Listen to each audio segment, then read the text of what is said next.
My Gavana Melanin. I am back from my spring break and feeling nice and refreshed.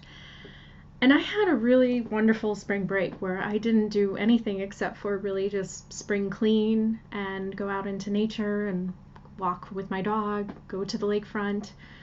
We had a little bit of a cold spring actually here in Chicago, so the weather wasn't as nice as I would have liked, but I did get a chance to reflect on this year so far and just what I wanted to go forward with on my channel. And one of the things that I was reminded about, because my last few videos have been very emotional, and I know that I definitely took a stance on my channel because I do kind of represent a part of the population that tends to get picked on. And it is because our sensitivity is so rawly out there on our sleeves. And one of the things that I have discovered is that it is part of my blueprint and the way that I am. And so it's a soul type that will put me on a certain path. And I thought that it would be a really great way of kind of explaining a little bit more about this type of condition, this neurological way of thinking. It's a whole sensitive wiring of the brain actually, and it causes you to be a very highly sensitive person. One of the things that I know about myself is I am strong, and I have realized that my sensitivity is actually a strength, not a weakness. But in this world, we still have a long way to go where people will start to see sensitivity as a strength, and instead of seeing it as something that is more of a weakness or making people vulnerable. Vulnerability is actually not a bad thing. And so I have no problem putting myself out there and being vulnerable with my emotions and who I am as a person. And in fact, I feel that it's part of my type of way that I can help society in a way, and I think that highly sensitive people need to come out of their shadows more. So only recently have I put the two and two together, but I am a highly sensitive person and I am an elven soul. I resonate with the elves of Tolkien, and I resonate with all the elves and the fairies of the myths and legends of old, and I feel that my soul contains that type of blueprint within it, because let me explain a little bit about that. We all come from one collective, I believe, and we all really do come from this one same source of love and infinite potential and creative energy. Yet we all represent different parts of that collective in order to make a world run, because you need lots of different personalities, you need lots of different perspectives to actually function. You can't all have one single same type of personality. Because the thing is that we are all so different, and we're all so complex, and we have many different layers to us, and we all are each creators. And that's something that I really hope to drive forward on my channel, is to get people in touch with their creative side. You're not going to be the same creator as me, and I'm not going to be the same creator as you. And that is the beauty of this universe. We are all supposed to be so different and so unique and bring forth different perspectives from this one collective. So what I can do is I can bring forth a perspective that is a very small percentage of the population, which is known as the highly sensitive adult. Now, I have the highly sensitive child book because I got this in my teaching years when I was going through my master's program. And I did a thesis project on the highly sensitive child because I believed, as I was coming up more and more with this term with myself and realizing that this is a real thing that actually exists on Earth, that those students that come into your life as a highly sensitive child is going to need a little bit of a different type of instruction style. So I'm really excited to talk about this today and just to go over just a little bit of what living like a highly sensitive person is. Now, let me just say, not all elves are highly sensitive, but all elves are sensitive. So there is a difference. I I would think that Tolkien was kind of writing a little bit about this idea, where his Mirkwood elves and his Noldor elves and his Lothlorien elves, they all had kind of different traits to them.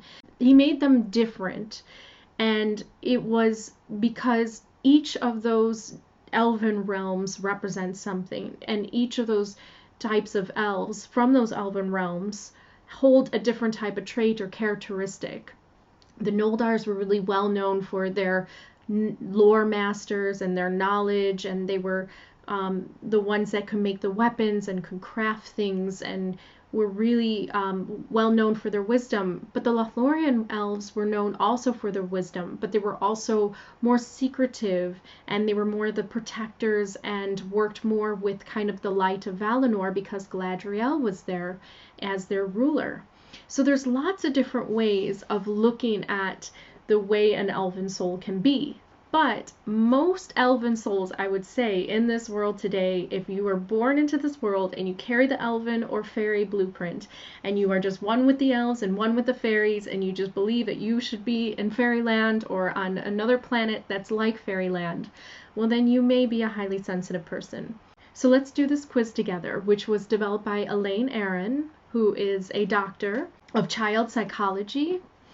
And she was the one who first coined the term highly sensitive adult, highly sensitive child, because she did some studies, and you could read more about it in her book that she writes if you are interested in getting some of her books.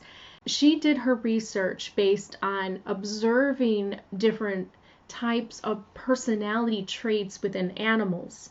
And she talked about the deer having two different types of personality. She did this long, extensive research where she would go out into the forest and she would observe the deer, and she would notice that there were some deer that would just run forward into an open field. They were bold. They were known as, she calls them the movers and the shakers of society, where they would just rush out and they didn't care about the hunters that might be lurking in the shadows. They just wanted to get across, and that was it. And they had that drive within them.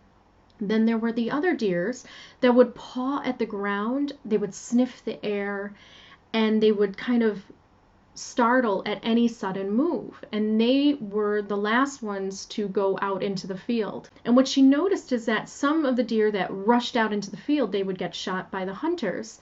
And then the deers that would reflect first before going out into the field, they would most likely survive.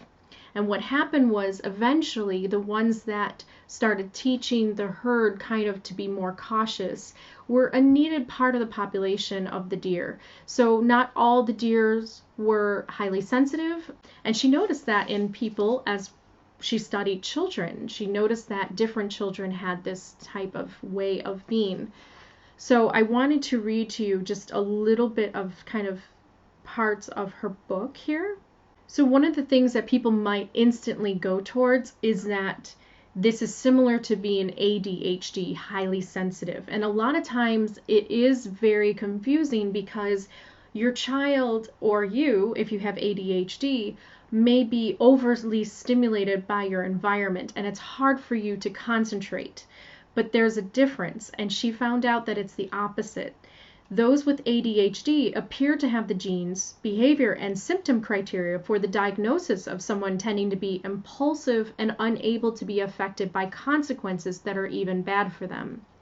On the other end, highly sensitive person, HSPs, tend to pause to check before acting, the depth of processing in action, and thus are highly conscientious. So one of the ways that you can check to see if you have ADHD or if you are highly sensitive is if you have the ability to concentrate for long periods of time on your own in an environment that's really quiet and peaceful and restful. A highly sensitive person will not be able to concentrate in a place that's chaotic. So you might think of yourself as ADHD because you can't focus on one thing because there's so much going on around you. And it took me a while to figure this out, but I have a concentration and focus when I want to. one of the things that happen to us is sometimes people may say that we're not good listeners or that we're not paying attention. But the real truth of it is that we're so focused on one thing that we are noticing every little slight details about that thing that we're focused on. So we have the ability to tune out our environment, but it's very difficult to do so unless we have another project in front of us that we can really focus on. So, for example, when I'm working and typing out my ideas for my videos, my husband will say something to me and I'll just be like, and he'll be, you're not listening. Well, yes, because I'm so focused. One of the key traits about a highly sensitive person is that sometimes people may think of us as being highly picky and being almost like having this kind of entitlement about us. I know that you might have heard maybe you're too emotional, you're too sensitive, you're too picky. These are all things that you may have been told because you desire a particular type of situation and environment to work and thrive in best. And that is one that is not chaotic, that is peaceful, tranquil, and one that you feel that you can really be free in and you can really allow your true focus to really be there.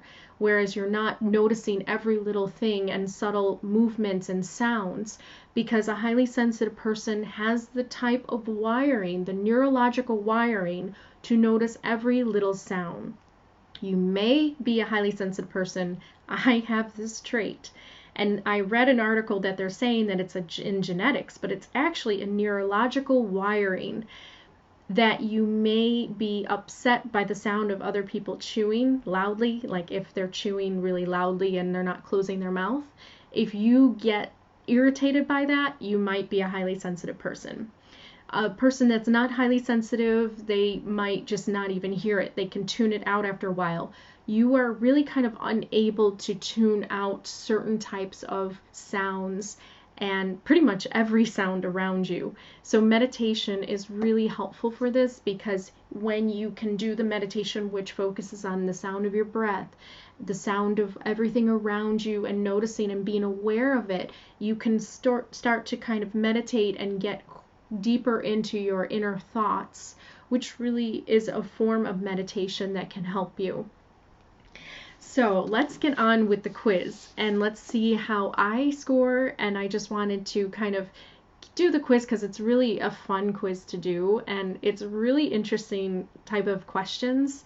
And then I can explain to you a little bit more about why I'm answering the certain way I am, and then you can see how you score. And I have a feeling that most people who come to my channel are highly sensitive, because if you are not highly sensitive, you may see me as too emotional, too sensitive. But if you are highly sensitive, you will see me as, oh, this is somebody that I can understand, because souls kind of act like electrons and protons, and we're all really kind of connected together, and we are repelled or we connect together based on certain vibrations and frequencies that we carry. Let me just say once again, highly sensitive people are not in any way better or more talented or more gifted.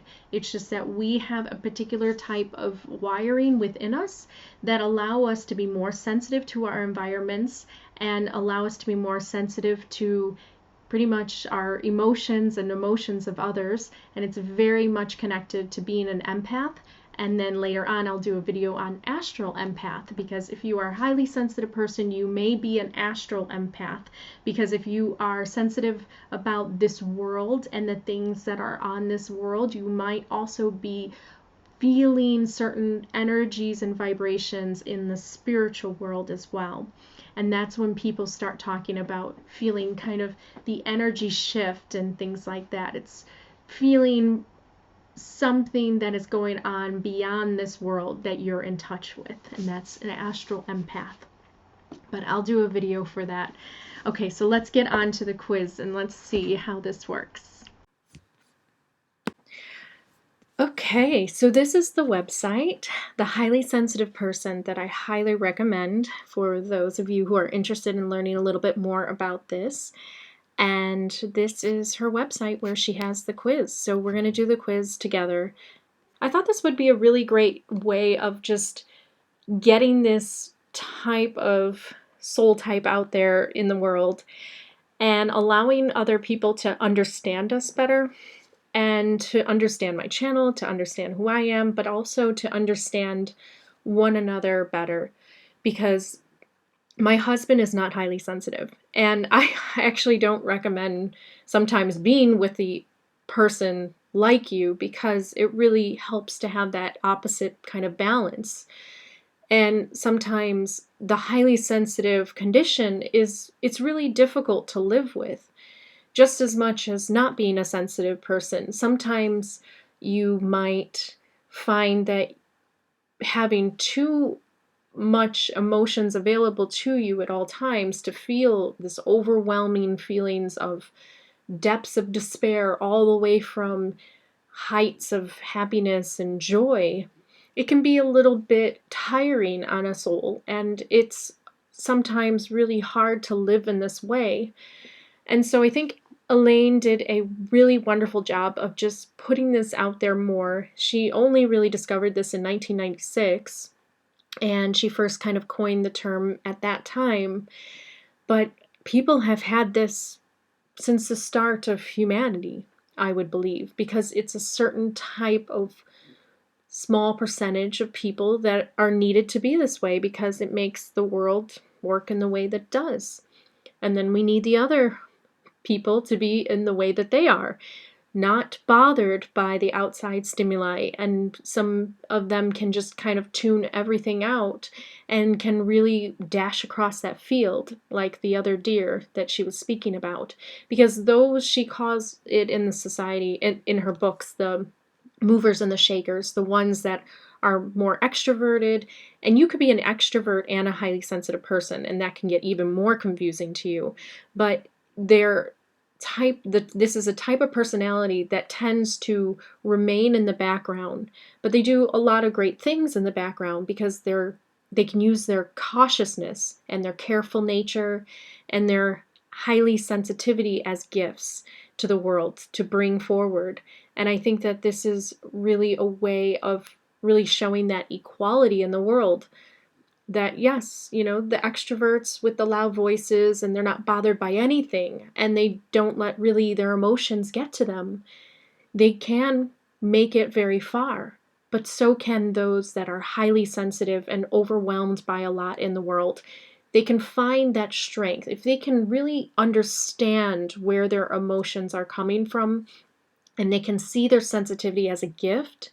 That is when they will be able to become successful in their life and be able to create really wonderful things and show a different perspective from the collective that we all come from, which I believe is really needed in today's world. I think we need a lot more sensitivity in this world. Okay, so let me stop talking here. Okay, so answer each question according to the way you personally feel. Okay, so you're just going to check the statements that you agree with. So let's get on with this. I am easily overwhelmed by strong sensory input. Absolutely. There are times when I feel headaches or I feel just like overwhelmed, and I close my eyes and I try to tune everything out. It's almost like autism, but it's not exactly the same, because this is nowhere near in the idea where autism, you have a hard time kind of knowing where you are. This is almost like the opposite, where you really understand where you are, and it bothers you greatly that you're surrounded by this chaos and this noise. Autism is a little bit different in that you can be in your own world almost, and children almost, when they're on the spectrum of autism, sometimes they don't even speak, because that's because they're in their own world. They're able to put themselves there, and they are sensitive to stimuli, to outside stimuli that bothers them. But the highly sensitive adult or child is someone that is all too aware of where they are at all times, and they can really function, but they just are very, very sensitive, and they can come off very picky to others. So absolutely, I've been overwhelmed by strong sensory input all my life. I get very overwhelmed by noises, by when people are talking too much, when there's just a lot of noise pollution, when people are chewing loudly, when the light is way too bright, when I'm wearing something that's itchy and it bothers me. And my parents used to think of me as very picky and, oh, she just wants things the way she wants. It can come off as like you're a selfish person, and you may have heard that in your life. I have. But you're not selfish. It's just that some things really bother you. There are some ways where you can learn how to just kind of deal with some things and pick your battles, because you don't want to inconvenience others because you are so sensitive, and you start to learn how to do that. But there are some things that you'll never be able to really get past. Now, there are times where I can go to a concert, can go to, music club, or and I can have fun with my friends because I can put myself into the music, and I can just listen to the subtleties of the music and the harmonies and the beats and the rhythm, and I'm dancing and I'm feeling one with the music and I'm moving with it. And I'm aware of everything else around me, but I'm not bothered by it because I've allowed myself to be one with it. Music is a kind of a different category for me, but noise pollution, where people are just telling random jokes and just being loud, and sometimes working with kids, it really does bother me sometimes. I sometimes feel like I'm in the wrong environment because I'm around kids that produce a lot of noise pollution. Okay, so I'm just trying to go through this a little faster. I seem to be aware of subtleties in my environment. Yes. Other people's moods affect me. So this one I am not going to mark off because I used to be this way, where I can tell what a person is feeling and I can see that they're upset. But I have worked on this kind of loving detachment and understand that people have their own journeys to go on, so it doesn't really bother me as much as it used to. So I'm going to leave that now. I tend to be very sensitive to pain. I have a very low threshold for pain. I feel every little paper cut very strongly in my body. And so that is something that I think I would love to get rid of, because I really have a fear about that. I actually have a fear about childbirth and that type of, way of looking at life. I hate pain. I find myself needing to withdraw during busy days into bed or into a darkened room or any place where I can have some privacy and relief from stimulation. Absolutely. I am particularly sensitive to the effects of caffeine. I am. I actually can't drink coffee. I actually shake and I feel my stomach get kind of like, it feels like it's going in knots. Soda and things like that, it's a lower dosage of caffeine for me, so I don't feel it as much, and plus it has the sugar effects with it. Coffee is really difficult for me. I'm easily overwhelmed by things like bright lights, strong smells, oh yes, coarse fabrics or sirens close by. Absolutely. I actually feel really bad because I love to smudge, but sage really bothers my nose. I can't help it. It's a very, very powerful scent.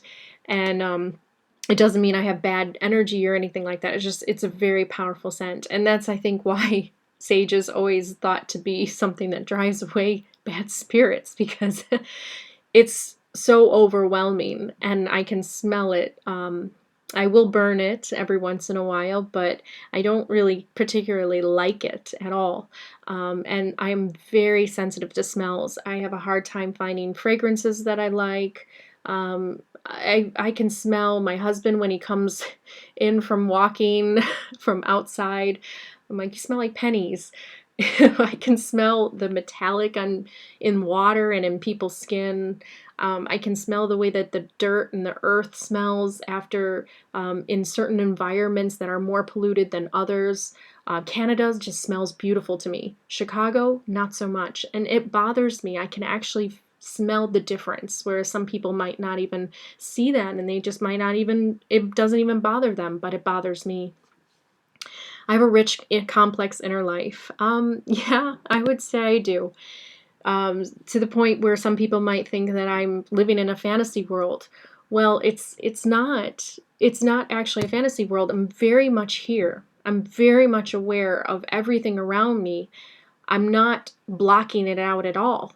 But I have this rich, complex inner life. And I think that she added that here because since all the subtleties of the world are just in your face constantly as a highly sensitive person, when you're watching a movie, it's like you can smell everything in the movie. You can taste things in your dreams. Everything is super sensitive. It's an actual neurological wiring of the mind that makes you much more sensitive to smells, sights, tastes, and others. One of the characters that I think Tolkien was writing about as being a highly sensitive adult was Legolas, because I do think that Legolas was one of those characters that was the eyes and, was the ears of the group. And Tolkien particularly wrote that about that character, that he really wanted him to be seen as the sensitive one of the group that would be able to know when the orcs are coming, see them, smell them, and he had that ability within him. And so I think that Tolkien was very aware of this type of way of being. If I had to make a guess, I would say that Tolkien was a highly sensitive person himself. He seemed very finicky to some people, and he had certain types of preferences. But I would say that he was sensitive. He actually was very much aware of the subtleties around him, the smells, the tastes, the sights. And I think that he was able to create Middle-earth using that gift of sensitivity. I am made uncomfortable by loud noises. Absolutely. I love the sound of thunder because it's part of nature, and I really think that it's really beautiful to me. But there are other types of loud noises. Fire trucks. It's almost like man-made sounds really bother me. Nature doesn't so much. Although when I hear tornadoes in movies and things like that, it's like a sound that I feel like I would just probably die of fright if I was right there. Because it would just be so loud to me and overpowering, like a hurricane sound. It would just be terrible. But definitely loud man-made noises where it's not harmonious and it's just like, a fire truck to me is just the worst sound. Police cars, it's the worst sound. And I live not really by a busy street, but I can hear them at times and it bothers me so much. And sometimes I even have, when we get like the garbage trucks come in the morning, or we have construction workers. Oh, the construction sounds bother me so much. In the summertime, they're trying to fix the road and I'm trying to have peace and quiet. It doesn't really connect. And that's why more and more I'm really wanting to be in a secluded area. Live in a forest, by a waterfall, leave me alone. I don't want to hear any noise. I'm deeply moved by the arts or music, absolutely. So much so that I understood completely that wonderful movie that I just watched over the break called The Soloist with Jamie Foxx and Robert Downey Jr. You need to watch it. If you're a highly sensitive person, you need definitely to watch it. Now, he had schizophrenia, but he also had this ability to be so sensitive to music and to sound. He was a musical savant, but he also had schizophrenia. But I could understand his sensitivity to music. That's how music plays out to me. I feel it through my being. It's so powerful to me. It's almost like I can see the colors of the notes and the sounds, and I can visualize, what the composer was, the emotions and the feelings that were going into the music, and I can really feel this depth, and it's so hard for me to even talk about because it's just so deeply ingrained in me. But those of you who are highly sensitive, I think you know what I mean. My nervous system sometimes feels so frazzled that I just have to go off by myself. Absolutely. Sometimes I just have to kind of get away from everything. And what I've noticed about myself is that when I'm out there on the playground and then I leave to go grab a ball really quickly, the sound quiets down because I've walked a couple feet away from all the noise. And I am so happy in that moment, in a state of bliss and just peace and relaxation. So I find that it really helps me a lot to go off on my own and to just be on my own when I get really overwhelmed and frazzled. And I would say do that. If you're a highly sensitive person, don't see it as a negative thing. It's not an escape. It's just a way of coping with all of the stimuli that are coming to you at one time. I'm conscientious. I would say so. I mean, I do care about people, and I try my best to kind of know how they're feeling, how they're doing at all times. I startle easily. Oh, yes. This is something that all my friends and my boyfriends and my husband now love about me is I startle easily. You can scare me, you can go boo, and I will jump because I'm so used to the noises around me and I'm focusing on everything else, and then all of a sudden a loud noise comes into my bubble, into my space, and then that really does startle me. I definitely can startle very easily with a lot of noise. So yes, I startle easily. Um, Even though I might be like aware of something happening and I can see someone around the corner and they're going to jump out at me, even if they do jump out and I know that they're around that corner, I still will kind of shake because it's that loud noise and that sudden movement towards me that makes my whole body just jump up, and people love that reaction. I get rattled when I have a lot to do in a short amount of time. Absolutely. I get really stressed out when I just have a lot on my mind and a lot on my plate and there's a time frame to do it in. Time limits do not work for me. Time tests, having to get ready for a wedding or a special event or party and not having enough time is really stressful to me. I get very kind of overwhelmed because there's so many things that I want to do and there's so many things I'm aware of, and I just feel like I can't get it all done in the time that I want. And so yeah, that definitely is very true. When people are uncomfortable in a physical environment, I tend to know what needs to be done to make it more comfortable, like changing the lighting or the seating.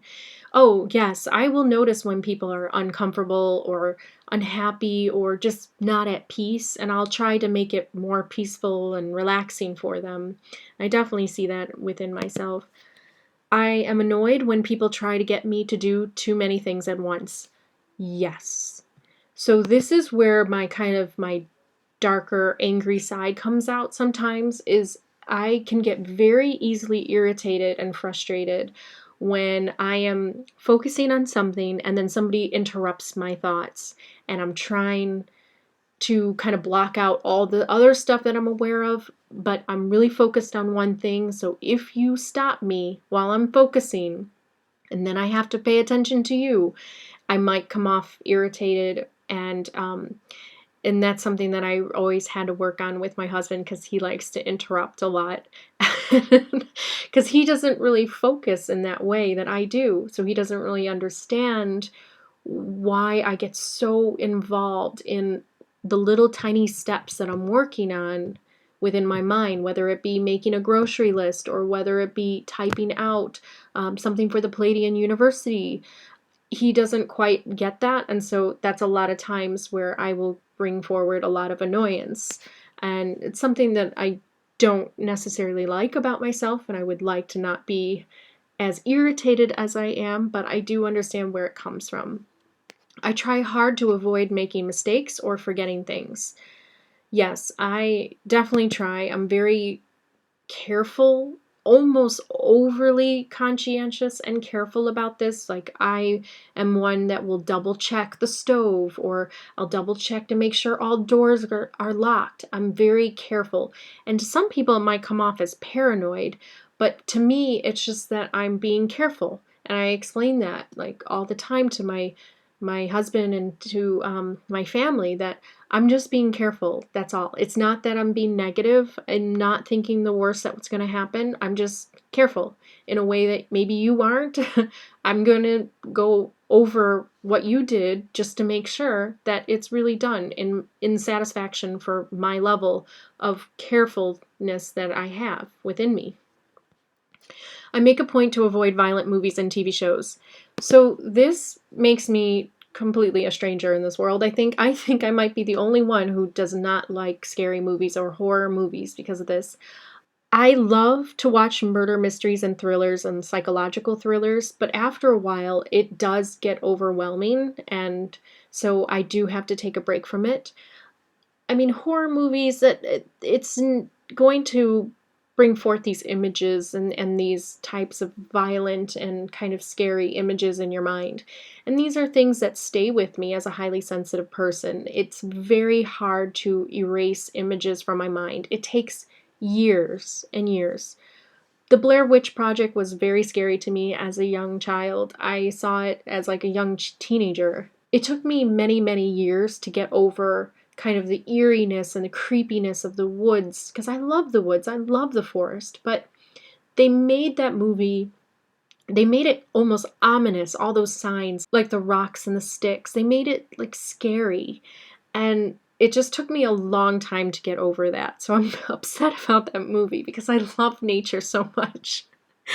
But it was brilliant in execution in the way of doing that, taking something that's really benign and beautiful, such as the forest, and then making it actually really creepy.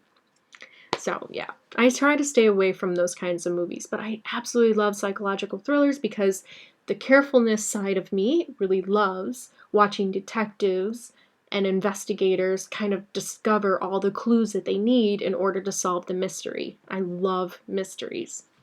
I become unpleasantly aroused when a lot is going on around me, yes. Being very hungry creates a strong reaction in me, disrupting my concentration or mood. Absolutely. I am hangry a lot.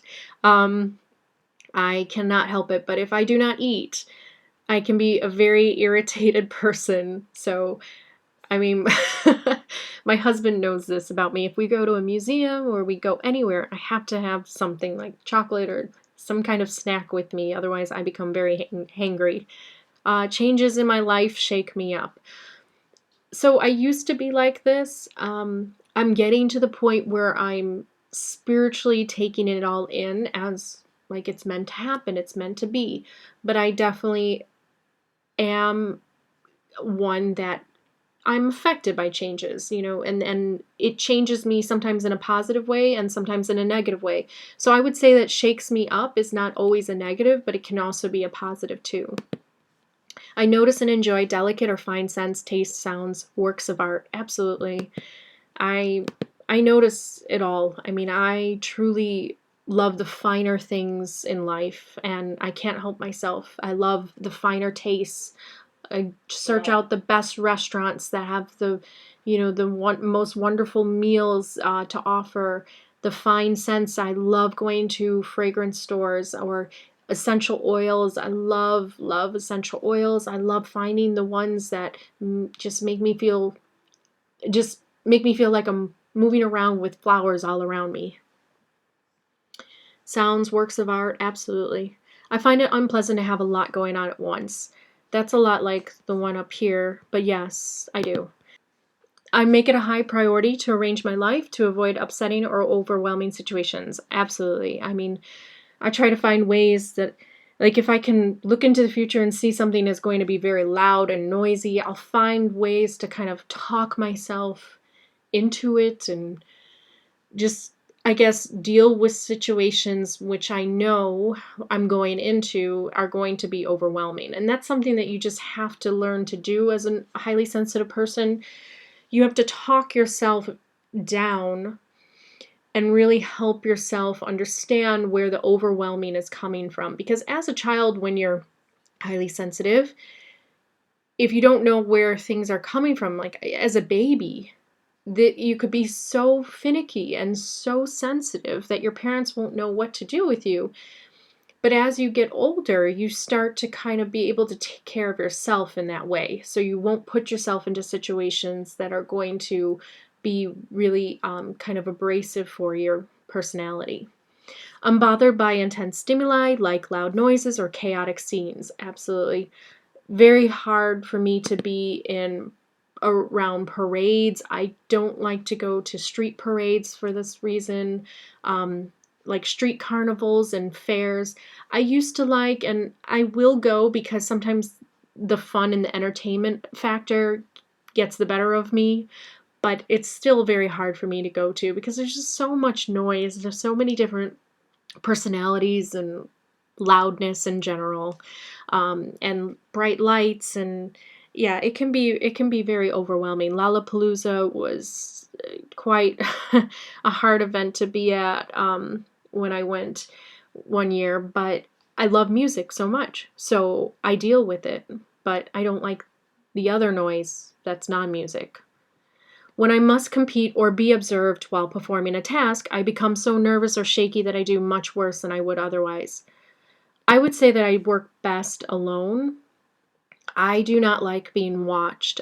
Get really conscious and aware of them watching me, and then my mind will go on them, and I'll be thinking, okay, so how are they thinking of me right now? Oh, wait, they just kind of made that sudden move. I don't know. Oh, they shifted their eyes. Are they bored? Are they not interested? That's the type of person I am. I'm actually watching the other person when I should be working on what I'm doing, but the problem is I'm so aware of the others around me that it's really hard for me. So it's best when I'm able to perform a task on my own without being watched, or at least without having people be so close to me that I can see what they're doing. When I performed on stage, it's easy to do because when you're on stage, you don't see people in the audience. The light is so bright, and you look out into the audience and you can't see. Everything's kind of dark. But when you're in a room, such as when I was doing my student teaching evaluations, I would be very much aware of the evaluator sitting across from me, just a few desks away watching me with the kids. So those two situations definitely differ depending on if I can see the person and if I can be really close to the person versus if I'm not. When I was a child, my parents or teachers seemed to see me as sensitive or shy. Oh, yes. So I was always called too sensitive, too emotional. I was shy, but then I started to kind of come out of my shell a little bit and I made friends. But yes, I was always known as really sensitive, and something that took my parents a while to recognize about me. And once my father did, then he saw it as more of like a gift. But at first, they thought I was just being very picky. I wouldn't eat the food that they put on my plate because certain smells and the textures of the food just wouldn't work with me. And so it's not that I was being picky. I was trying not to be rude. I was not being selfish, but it was very hard for me to digest the type of food that was on my plate that bothered my senses so much. And I guess that's how a lot of people might feel. And some kids, if they don't eat things that you put down in front of them, it's really just a preference, but it could also be that they're highly sensitive. So it's hard to find food sometimes. As children, it's hard to find food that appeases the highly sensitive child. But as you grow up, then you start to kind of play with your palate. Okay, so let's see. My total is 26. If you answered more than 14 of the questions as true of yourself, you are probably highly sensitive, but no psychological test is so accurate that an individual should base his or her life on it. So, if we go back, how many questions do we have here? 27. So, I basically just missed one. So, I missed one. So, that means I am way up there on the scale of highly sensitive. And so what does this mean? It means that, I'm a hard person to get along with if you do not know this about me at first. If you do not know how sensitive I am, I can seem to be very picky, very high and mighty, and she only wants certain things her way and selfish, and I have been called all these things. But really what it is that I'm very sensitive to my environment, to everything around me, to the smells, the tastes, the sounds, everything.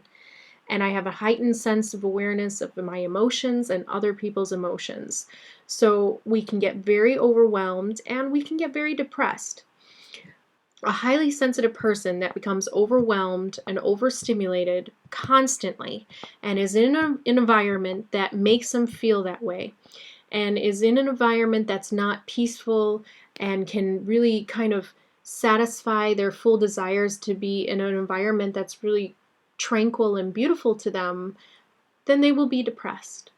And so it's very important that a highly sensitive person follows that need within them, because you are highly sensitive. Now, it can be a gift, but it also can be a nuisance too, because you have to find ways to be able to deal with the world around you. You cannot block it off. You can't fence yourself in, because the world is about you and you're part of the world. And so you find that as you grow up, as from a highly sensitive child to a highly sensitive adult, that you have a lot of learning to do in that way. And it can make you a target to others. But one of the things I want to say is that none of these suggest that you are emotionally weak and cannot handle yourself in life. That is not the case at all. It simply means that you are more aware and highly in tune with things around you, far more than maybe other people are.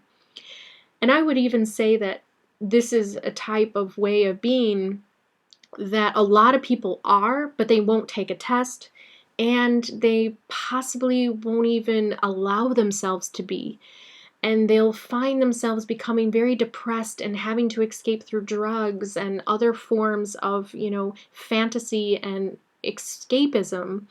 And it's really because you're just really overwhelmed and you haven't provided yourself with the environment and the lifestyle and the life choices and the path in order to satisfy your needs of someone who gets really overwhelmed by a lot of outside stimuli.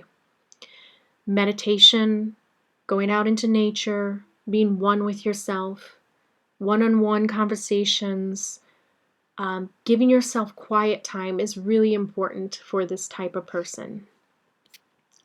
So I hope you enjoyed this video. I'm going to leave you so that you can take this test yourself and see where you are.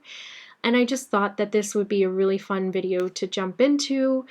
And it really is very similar to a lot of the Elven souls within Tolkien. You might see that.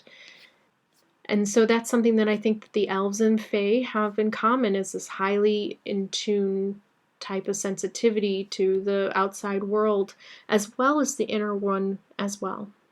So I will make sure that I put the link in the description so you can take this test yourself. And I hope this gave you some clarity today, and we will jump right in, and I'll keep on making videos from the highly sensitive person perspective. Hand and Lay for watching, and I'll see you on the next video.